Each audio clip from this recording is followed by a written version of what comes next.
where the law gives the deputy president the first petition, the opportunity before a smaller committee to fully present his evidence, be represented and be heard. And the 10 days that later the Senate imposed itself on refer to the committee of the Senate, not to the plenary. Lord, paragraph 9, hearing before the Senate commenced as scheduled on 16th of October 2024, when the Honorable Mwengi Mutuse's evidence was fully discredited in cross-examination. In this honorable court, you'll be taken through all that. Valane friends here.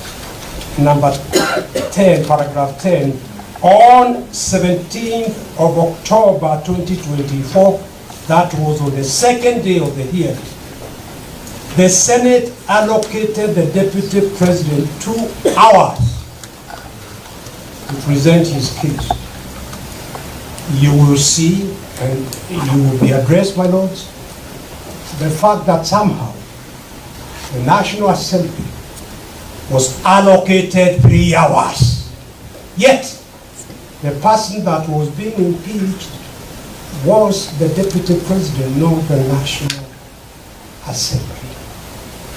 Lord, all these and many more is evidence of clear bias on the part of the National Assembly, despite, on the part of the Senate, despite the Senate being presided, and I must state this, by a speaker who I personally have the highest regard for as a professional.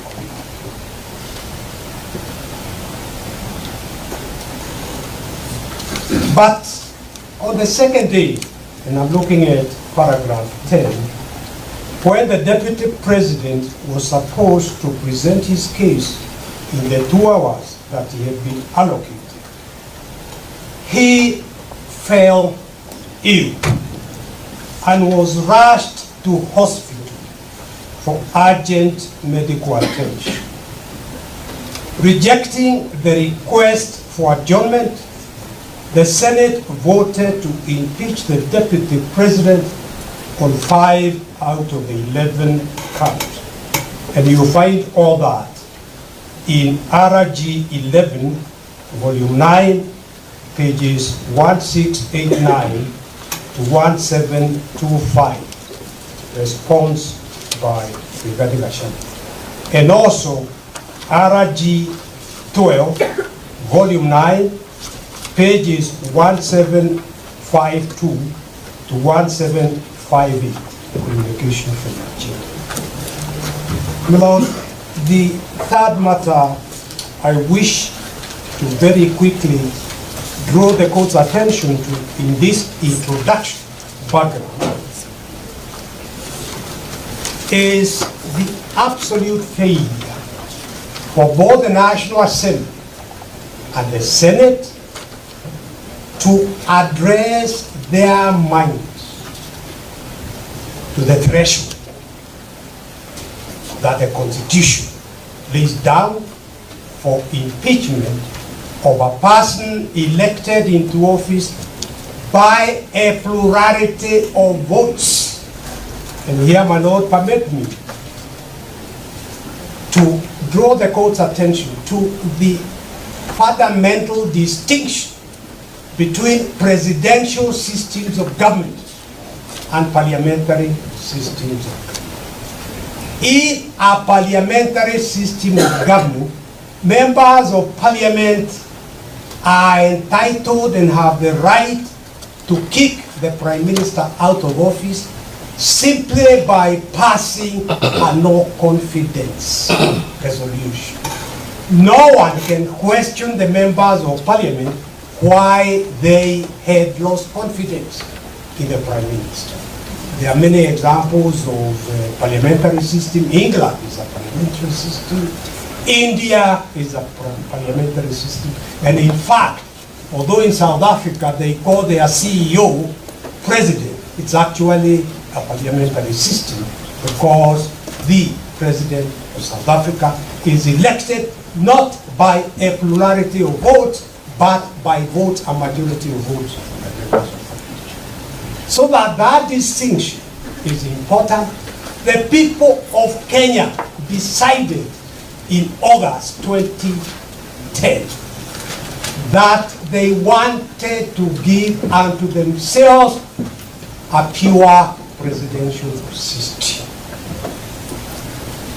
Therefore, it is not the case under our constitution that members of the National Assembly can vote and christen their resolution that there are breaches of the constitution, and you will be addressing this fully, when in truth what they were doing was simply to say we have the numbers,